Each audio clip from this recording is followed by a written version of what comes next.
Welcome back to the channel, everybody. Hello. We're here with some more crafty time with me. Ooh. Because I like crafty time. Do you like crafty Yes. time? I Yes. do. Alright, so here I have a clothing rack of crochet dresses that I've made for my dolls over time. You may have seen a couple of them, meaning this one. You said we were going to do a maybe theme song, though. Crafting time with Naomi. Sure. It's no baloney. It's crafting time. That was creepy. That needs to workshop. We need to workshop that. Oh, it rhymed. Yeah, we need to workshop that. Alright, so here we are featuring Annie Potter. Annie Potter, that lady right there who I assume is Annie Potter, but I don't know. Presents Crochet Fashion Doll Springtime Frocks. Alright. So all of these looks were inspired by this lovely little crochet catalog I found. It says it's designed by Juanita Turner, though. At my local crafty shop. So there are 6 dresses. But who did it? Pull it up. Pull it up. Okay. No. Bottom right. Bottom right. Annie Potter presents Crochet Fashion Doll Springtime Frocks. Designed by Juanita Turner. So who did it? Well, I'd say Juanita Turner made the designs and Annie Potter presented them. Oh, okay. That happens. Sometimes you do presentations for your boss and he takes all the credit. That's what this feels like. All right, so these were actual patterns that I followed. Did you make the hats? I did not. Now, I would say I have a lot of crocheted Barbie hats, so I did not make the hats because it's a pretty standard look.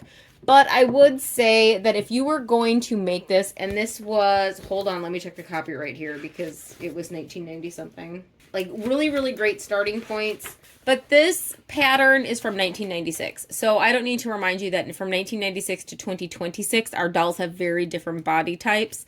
So please, please, please, if you are making these patterns, but you're making for a modern doll, please remember to constantly check that pattern against your modern doll's figure because it will greatly differ. And my patterns have changed to reflect that. So mine have been changed quite a bit from their original designs. These are inspired by looks from this because if you make these, you're only making them for the early 90s dolls, in all honesty.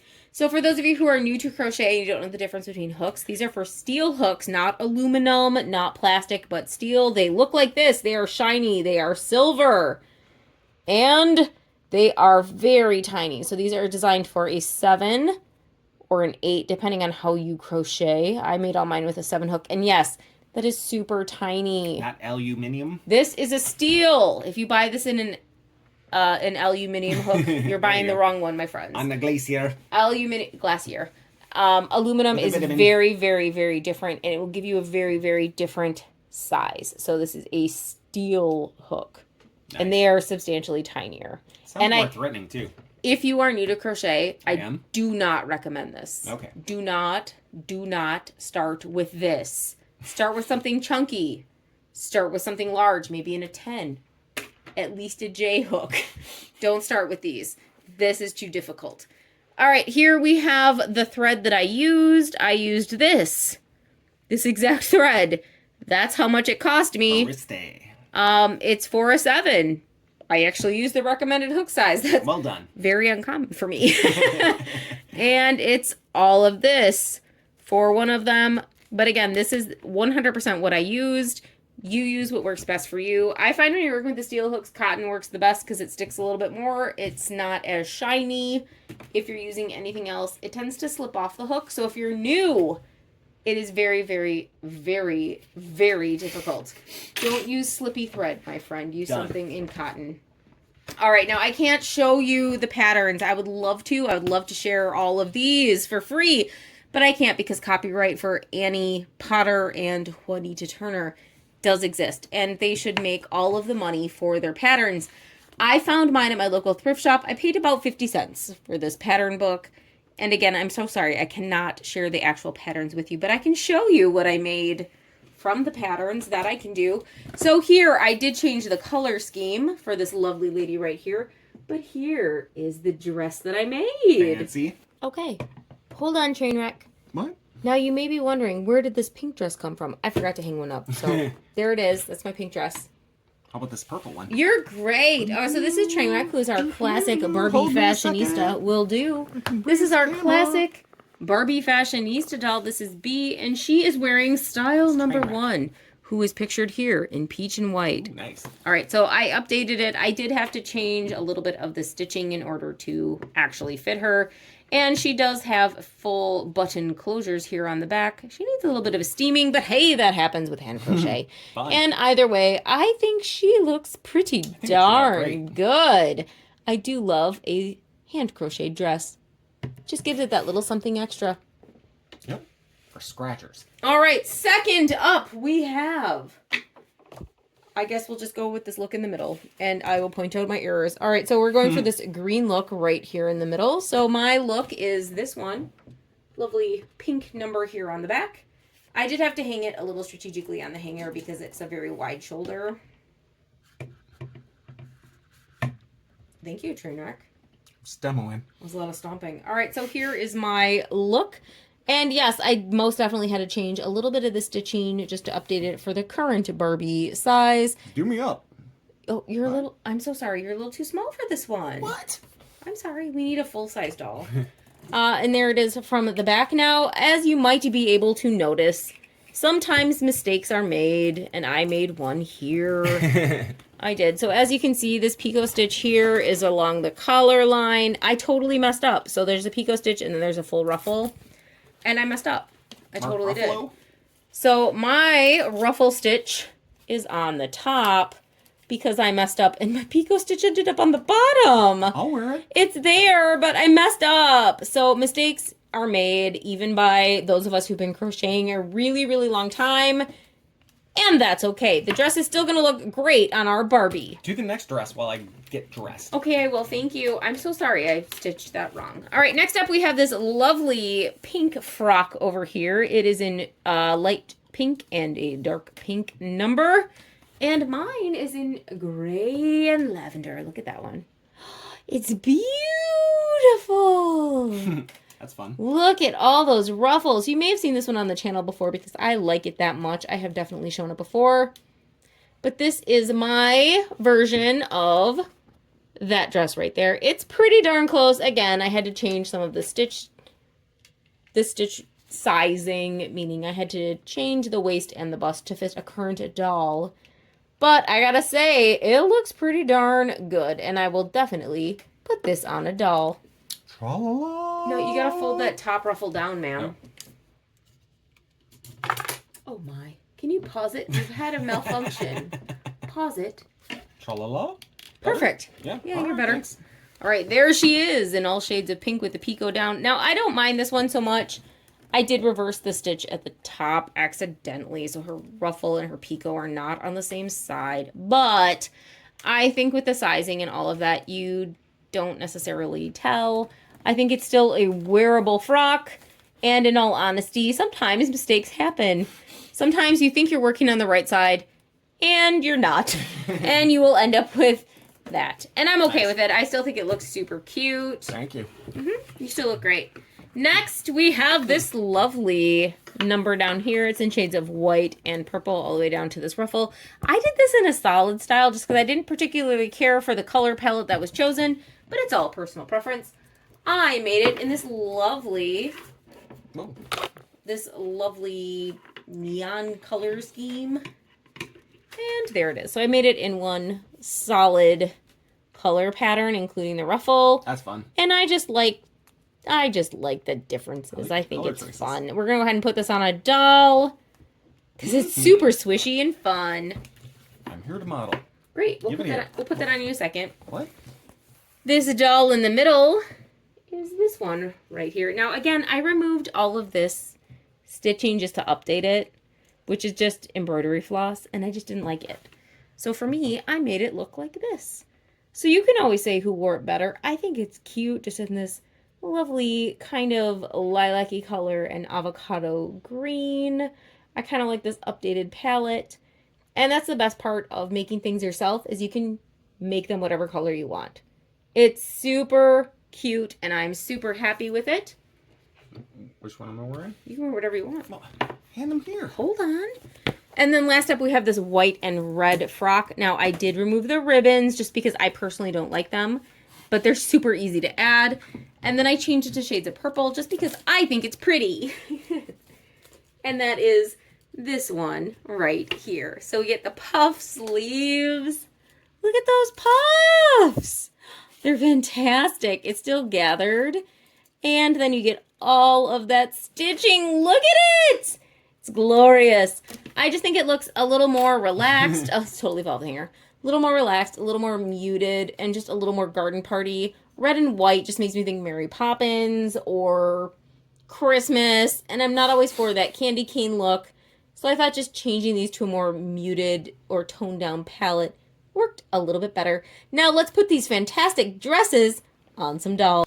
Hello, I am modeling this dress. Perfect. Like a model, I'm talking directly to you. Great. Which I've learned from all the modeling shows. Absolutely. So this is an Illy doll wearing one of the frocks. There you go. She has very bendy knees. Frock. She doesn't want to stand up. But she looks great. Yes. There she is. All of the fashions that I've made are for your modern Barbies or your Illy dolls, which have very similar body types. And I'm here for it. Although this doll, since she's not wearing shoes, might actually need a sofa. Let me get her one. She can't stand up on her own. I have weak ankles. It's more your knees, man. Don't judge.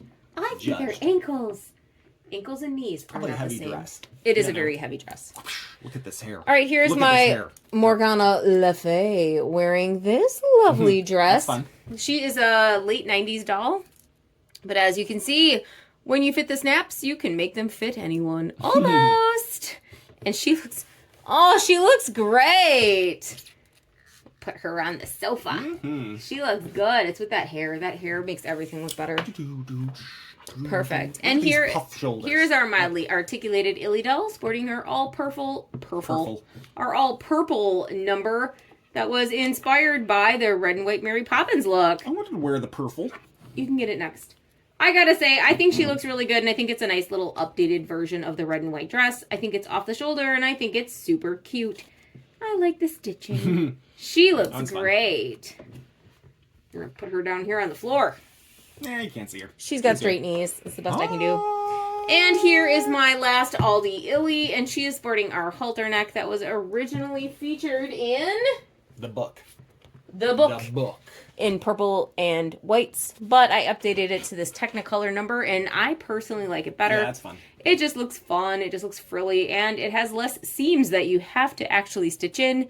There's less threads to tie in at the end because it's all in one piece. So for me, that makes me happy. I hate tying in those change of thread. You're asking me like I know what you're even saying. Yeah, when you change colors, I hate tying those in. So like this one would have at least 4 ends you need to tie in when you put that white on, and I just don't like it. So I made it all in one shade. There you go. Look at that! But it's all the same stitching. Oh, yeah. So I think she looks pretty fantastic, and I just think it's plain old fun. So these were all of the crochet dresses I made for my dolls, all inspired by these here from Annie Potter Presents and or Springtime Frocks. Juanita Turner. Now, again, I changed them a little just because I messed up. That was the wrong side that I stitched this onto. It happens.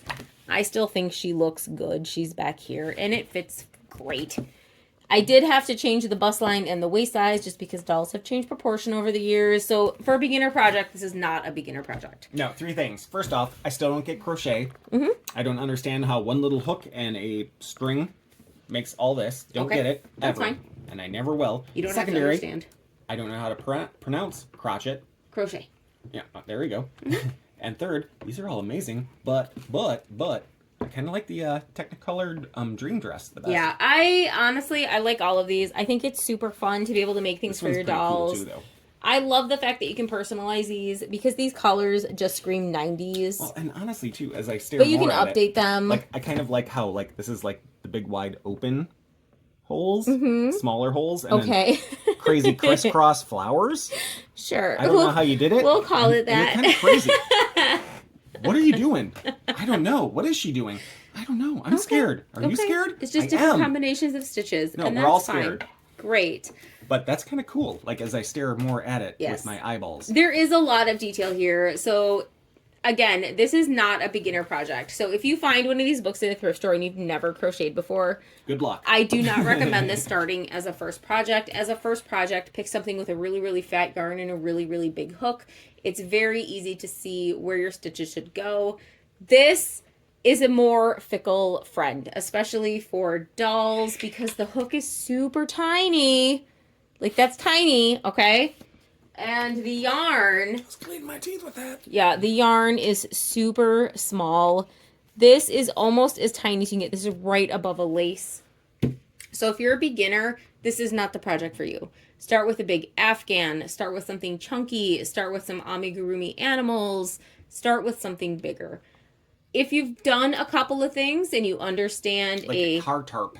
Sure. Crochet that car tarp. So in order to make all of these, you need to know a single crochet, a double crochet, a treble crochet, and a picot. I think those are all the ones I've used. If you understand all those terms, you're ready. You're ready, my friends. But don't get frustrated. Do understand that we've all been there and had to completely remove everything we've just made for the last 32 rounds because we've messed up. We have all been there. And do know that you don't get these dresses the first time off the hook. Or without sending money to Brittany. You want these dresses? Brittany, get out of here. No. I'm trying to... No. But... No. Lobster. You don't know how to do this. Don't get discouraged. Keep on trying. Keep on trucking. Do not give up. Eventually, one day you'll wake up and you will be able to make all of these amazing ruffle knits too. I've been there. You sure were, because like all of a sudden one day you're like, I get this. And then you like made a whole bunch of stuff in like an hour, and I'm like, I'm scared. So going to the library. So crochet is a lot like math in my experience. One day you wake up and you just understand. One day you just wake up and you understand the calculus that you've been trying to understand for a full year. One day it just clicks and all of a sudden you're making all of these amazing things. But first you got to put in a lot of time and effort on that single, double, triple crochet Afghan. That is absolutely terrible. It was 6. But you love it because you finished it. And yes, you should always be proud of the things that you've made. One day you can move past granny squares and get here. But if you are new, don't be discouraged by starting with this. Do not start with this. This is not a beginner. I don't care what the books say. Thread crochet is not for newbies. It is difficult. It is hard to see. The thread twists and turns, as evident by here, where I reverse the stitch, and I've been doing this for decades, and it happens to all of us. So don't get discouraged and keep on trucking, my friends, because one day you too will be able to crochet a whole fashion doll wardrobe. Eastbound and down. Thank you. Loaded up and trucking. I totally destroyed my fashion rack. I'm good. Well, you totally knocked it down. With it knocked down. I didn't glue it all together with the rod. I should have. I should have glued the rod. You're ruining my outro for you saying keep on trucking. Okay, hold on. No, we don't have to do this again. Just end it. And that's all I got. So if you're enjoying this content, go ahead and like, comment, subscribe. Please tell me what you'd like to see from Naomi's Crafty Corner in the future. I've got so many videos in the works. I just need to figure out how to film them. And time. And the time to do it. This took years. Possibly 4. And that's it. So, again, if you've made it this far, we appreciate you so much for being here. And thanks for watching.